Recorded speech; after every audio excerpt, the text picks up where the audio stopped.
Eid special এই জুড়া চিকেনটি আপনাদের সামনে খুব অল্প উপকরণে সহজভাবে আপনাদের সামনে আমি তুলে ধরলাম। কিভাবে আপনারা এই সহজ পদ্ধতিতে জুড়া চিকেনটি তৈরি করবেন। একদম অতিথিদের আপ্যায়নের জন্য একদম পারফেক্ট একটা রেসিপি। আসসালামু আলাইকুম everyone, welcome back to my kitchen. কেমন আছেন সবাই? আশা করি অনেক অনেক ভালো আছেন।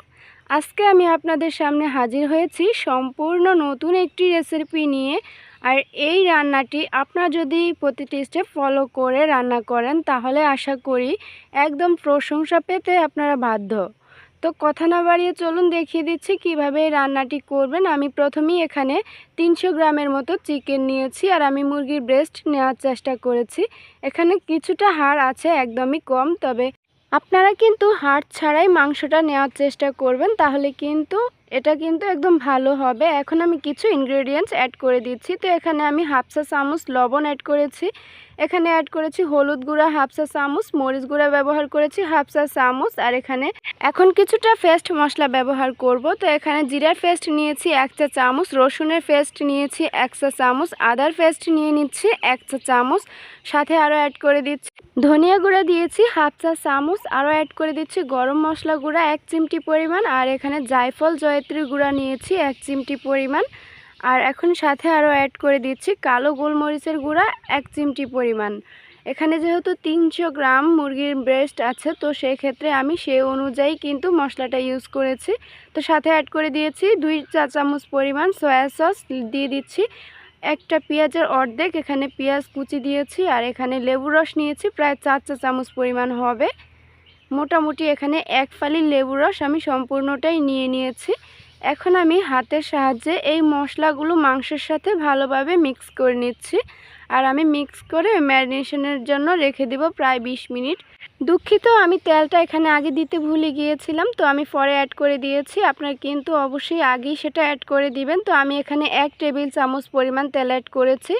এখন আবারও আমি মিক্স করে নিয়েছি, আর এখন আমি একটা বড় সাইজের তেজপাতা এটার সাথে অ্যাড করে দিব। আর এখন দেখতেই পাচ্ছেন আমার মাংসটা একদম মশলার সাথে ভালো করে মিক্স করা হয়ে গিয়েছে। আমি এটা 20 মিনিটের জন্য ম্যারিনেশনে রেখে দিব। তো এখন আমি তেজপাতাটা একটু হাতের সাহায্যে ছিঁড়ে দিচ্ছি। আমি এখানে বড় সাইজের বলে একটি নিয়েছি, আপনারা কিন্তু ছোট সাইজের হলে এখানে 2টি তেজপাতা ইউজ করবেন। আর অবশ্যই কিন্তু মাংসটা 15 থেকে 20 মিনিটের জন্য ম্যারিনেশন করে রাখতে হবে, তাহলে কিন্তু ভিতরে ভালোভাবে মশলাটা ঢুকে যাবে।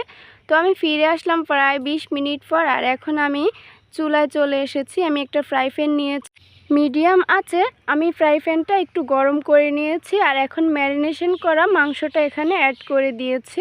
আর আমি এটা 2 থেকে 3 মিনিটের মতো মিডিয়াম আছে ভালো করে এটা উল্টে পাল্টে এখানে ভেজে নিচ্ছি। এটা কিন্তু সাথে সাথে ঢেকে দেওয়া যাবে না, নয়তো প্রচুর পরিমাণে পানি ওঠার সম্ভাবনা থাকবে। এখানে কিন্তু এখন কোনো রকম পানি ব্যবহার করা যাবে না। এটা কিন্তু ঢাকা ছাড়াই এভাবে এই মশলাটার ভিতরে 3 থেকে 4 মিনিটের মতো ভেজে নিতে হবে। তো 3 থেকে 4 মিনিটের মতো ভেজে নেওয়ার পর এখন আমি ঢেকে দিচ্ছি আরও 3 মিনিটের জন্য। ফিরে আসলাম প্রায় 3 মিনিট পর, আর এখন দেখতেই পাচ্ছেন মাংসের কালারটা অনেকটাই চেঞ্জ হয়ে গিয়েছে। তো আমি আবারও কিছুক্ষণ নেড়েচেড়ে নিচ্ছি, আর দেখতেই পাচ্ছেন এখানে কিন্তু কোনো রকম পানি নেই। এই অবস্থাতে কিন্তু চুলার আঁচটা মিডিয়াম লোতে রাখতে হবে, হাই করা যাবে না। পানি যেহেতু নাই পুড়ে যাওয়ার সম্ভাবনা থাকবে। তো আবারও আমি ঢেকে দিচ্ছি। তো ফিরে আসলাম আবারও প্রায় 2 মিনিট পর, আর এখন দেখতে পাচ্ছেন মাংসের কালারটা অনেকটাই চেঞ্জ হয়ে গিয়েছে, আর একদম মাংস থেকে যে তেলটা ছিল সেটা ছেড়ে দিয়েছে। এখন আমি অ্যাড করে দিচ্ছি 1 কাপ পরিমাণ পানি। অবশ্যই কিন্তু আপনার মাংস অনুযায়ী পানিটা অ্যাড করবেন। আমি কিন্তু মাংসের সাইজটা পিসেস করে নিচ্ছি একদম ছোট করে, যাতে দ্রুত সেদ্ধ হয়ে যায়। এটা কিন্তু সেদ্ধ হওয়ার সুবিধার্থেই আমি ছোট করে নিয়েছি, আপনারা চাইলে আর একটু বড় কেটে নিতে পারেন। তো আমি পানি দিয়ে ঢেকে দিচ্ছি আবারও 5 মিনিটের জন্য। তো প্রায় 5 মিনিট পর ফিরে আসলাম, আর অনেকটাই শুকিয়ে গিয়েছে পানিটা। আর এখানে কিন্তু আমি 5 মিনিটের মাঝে 2 থেকে 3 বার নেড়েচেড়ে দিয়েছিলাম। অবশ্যই কিন্তু এই স্টেপটি ফলো করবেন। তো আমি আবারও নেড়েচেড়ে ঢেকে দিচ্ছি 2 থেকে 3 মিনিটের জন্য, মানে যতক্ষণ না পর্যন্ত পানিটা শুকাচ্ছে ততক্ষণ পর্যন্ত। এখন দেখতেই পাচ্ছেন আমি প্রায় 3 মিনিট পর আসলাম আর একদম পানিটা শুকিয়ে গিয়েছে আর মাংসটাও একদম সেদ্ধ হয়ে গিয়েছে। আপনার কিন্তু মাংস সেদ্ধ হওয়ার উপর ডিপেন্ড করবে আপনার পানিটা। আপনি কিন্তু ওই অনুযায়ী পানিটা দেবেন। ছোট করে পিসেস করে নিলে কিন্তু দ্রুত সেদ্ধ হয়ে যাবে। আর এখন দেখতেই পাচ্ছেন মাংসটা একদম পারফেক্টভাবে সেদ্ধ হয়ে গিয়েছে। সেদ্ধ হওয়ার পর এখন দেখুন কীরকম হয়েছে মাংসটা। এইরকম হলেই কিন্তু চুলা থেকে নামিয়ে নিতে হবে। একদম মাংসের সাথেই কিন্তু সবগুলো মশলা গায়ে লেগে আছে এমন অবস্থা। তো আমি একটা চামচের সাহায্যে এগুলো উঠিয়ে নিচ্ছি আর আমি উঠিয়ে এগুলো 10 মিনিট পর ঠান্ডা হয়ে গেলে এখন একটু হাতের সাহায্যে আমি ভেঙে নিচ্ছি। দেখতেই পাচ্ছেন হাতের সাহায্যে একটু স্প্রেস করলেই কিন্তু এটা খুলে যাচ্ছে এমন অবস্থা। এতটা সুন্দরভাবে এটা সেদ্ধ হয়েছে, আপনারা খেয়াল করেছেন নিশ্চয়ই। তো এইভাবেই কিন্তু আমি এক এক করে সবগুলো মাংস ঝুরা করে নিচ্ছি। এটা কিন্তু খুব সহজ একটা কাজ, যে কেউ পেরে যাবে। দেখতেই পাচ্ছেন। তো দেখতেই পাচ্ছেন ফাইনালি আমার সবগুলো মাংস একদম হাতের সাহায্যে ঝুরা করা হয়ে গিয়েছে। আর এখন দেখতে পাচ্ছেন লাস্ট পরিবর্তনটা কেমন হয়েছে। তো আবারও আমি চলে এসেছি কিচেনে আর এখন আমি এখানে সরিষার তেল অ্যাড করেছি। সাথে অ্যাড করে দিয়েছি 4টি এখানে লাল মরিচ, শুকনো মরিচ নিয়েছি। আর এখানে অ্যাড করে দিয়েছি 2টি দারুচিনি, 2টি লবঙ্গ আর 2টি এলাচ। এটা কিন্তু জাস্ট ফর ফ্লেভার, দেখতেও কিন্তু সুন্দর আর একটা নাইস ফ্লেভার আসে। তো এখন আমি এই সরিষার তেলে 2 থেকে 2.5 মিনিটের মতো ভালো করে ভেজে নিয়েছি। যখনই একটা মশলার স্মেল বের হবে তখনই কিন্তু এখানে পেঁয়াজটা অ্যাড করতে হবে। তো এখানে আমি মাঝারি সাইজের 2টি পেঁয়াজ কুচি করে নিয়েছি আর এখন আমি সেটি এখানে অ্যাড করে দিচ্ছি। যদিও আমরা এটা চিকেন ঝুরা ভুনা করতেছি, এটার টেস্টটা কিন্তু একদম গরুর মাংসের মতোই পাবেন আপনারা, যদি প্রতিটি স্টেপ ফলো করে আপনারা রান্নাটি করে থাকেন। তো আশা করছি আপনারা ভিডিওটি না টেনে সম্পূর্ণ দেখবেন, তাহলে কিন্তু পুরো ভিডিওটা দেখলে আপনারা পারফেক্ট একটা রেজাল্ট পেয়ে যাবেন।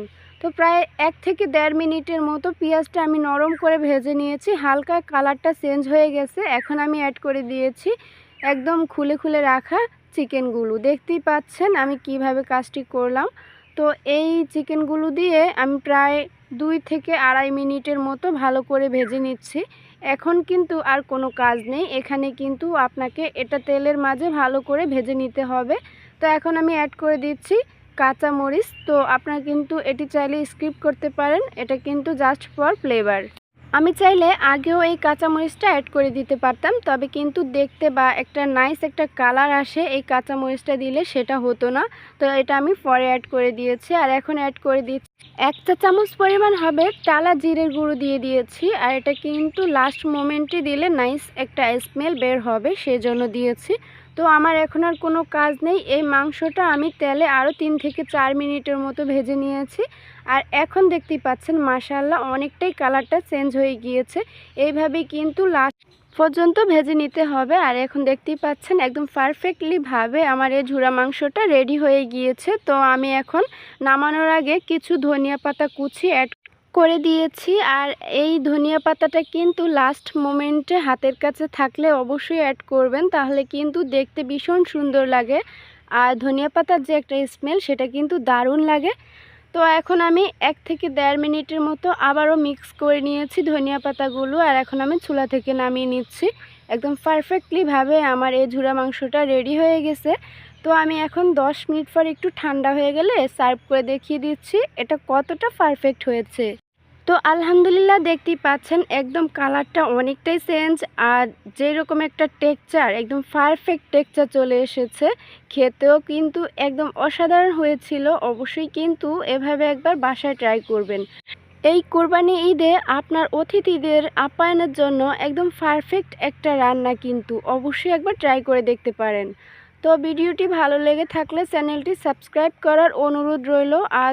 আর ভিডিওটি অবশ্যই কিন্তু শেয়ার করে দিবেন। লাইক কমেন্ট শেয়ার করতে কিন্তু ভুলবেন না। আপনার ছোট্ট একটি শেয়ারেই কিন্তু অনেকেই উপকৃত হতে পারে। তো আজকের মতো এখানেই বিদায় নিচ্ছি। আল্লাহ হাফেজ।